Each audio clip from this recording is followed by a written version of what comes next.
Hi friends, இன்றைக்கி நம்ம பார்க்க போகிற ரெசிபி மதுரை ஸ்டைல் பரோட்டா சால்னா. கறி எதுவும் சேர்க்காமல் ப்ளைனாக சால்னா எப்படி பண்ணுறதுன்னு பார்க்க போகிறோம்.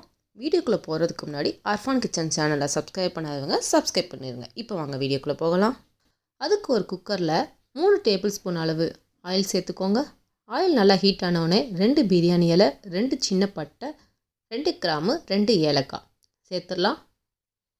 இதை நல்லா கிளறி விட்டதுக்கப்புறமா இதில் 1/2 டேபிள் ஸ்பூன் அளவு சோம்பு சேர்த்துருங்க. அதுக்கப்புறமா 2 பெரிய வெங்காயத்தை நீளமாக கட் பண்ணி வச்சுருக்கேன். அதோட ஒரு பச்சை மிளகாய் எடுத்து வச்சுருக்கோம், அதையும் உள்ளே சேர்த்துருங்க.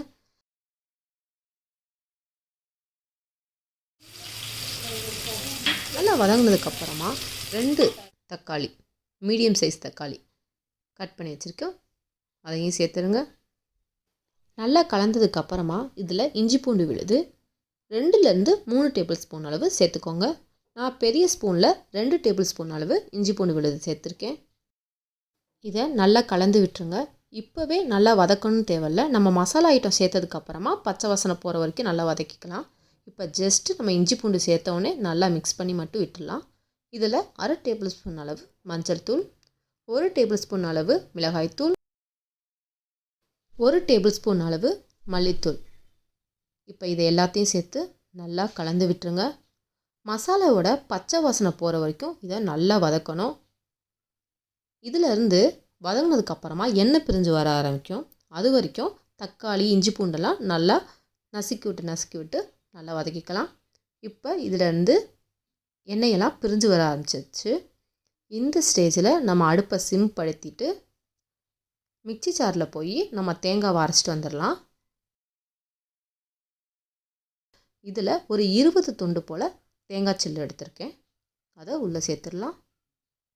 இதோட 1/2 டேபிள் ஸ்பூன் அளவு சீரகம், 1/2 டேபிள் ஸ்பூன் அளவு சோம்பு, 1/2 டேபிள் ஸ்பூன் அளவு கசகசா இல்லாட்டி அதுக்கு பதில் 4 முந்திரி பருப்பு மட்டும் சேர்த்தா போதும். அதுக்கப்புறமா 2 ஏலக்காய், 2 கிராம்பு. இதை எல்லாத்தையும் ஃபஸ்ட்டு நம்ம தண்ணி ஊற்றாமல் கொரப்பாக அரைச்சதுக்கப்புறமா தண்ணி ஊற்றி வலுவலுன்னு அரைச்சி எடுத்துக்கோங்க. ஏன்னா நம்ம கசகசா சேர்த்துருக்கனால சீக்கிரம் அரைப்படாது. அதனால தான் ஃபஸ்ட்டு கொரப்பாக அரைச்சதுக்கப்புறம் தண்ணி ஊற்றி அரைக்க சொல்கிறேன். இப்போ வாங்க, நம்மளோட தக்காளி வெங்காயம் நல்லா வதங்கிடுச்சு. இதில் அரைச்ச தேங்காய் விழுதை சேர்த்துடலாம்.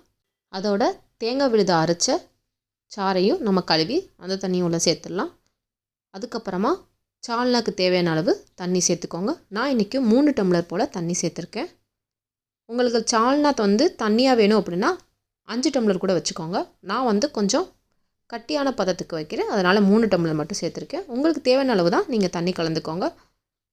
அதுக்கப்புறமா இதில் தேவையான அளவு உப்பு சேர்த்து நல்லா கலந்து விட்டுருங்க.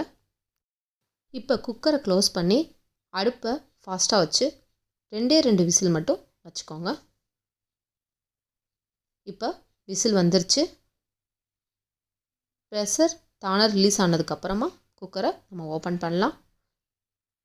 இப்போ நம்மளோட எம்டி சால்னாவை நல்லா கலந்து விட்டுருங்க. பாருங்கள், பார்க்கவே எவ்வளோ சூப்பராக இருக்குன்னு. இப்போ இந்த சால்னாவை ஒரு பவுலில் மாற்றிடலாம். இந்த சால்னாவில் 5லேருந்து 6 பேர் தாராளமாக சாப்பிட்லாம்.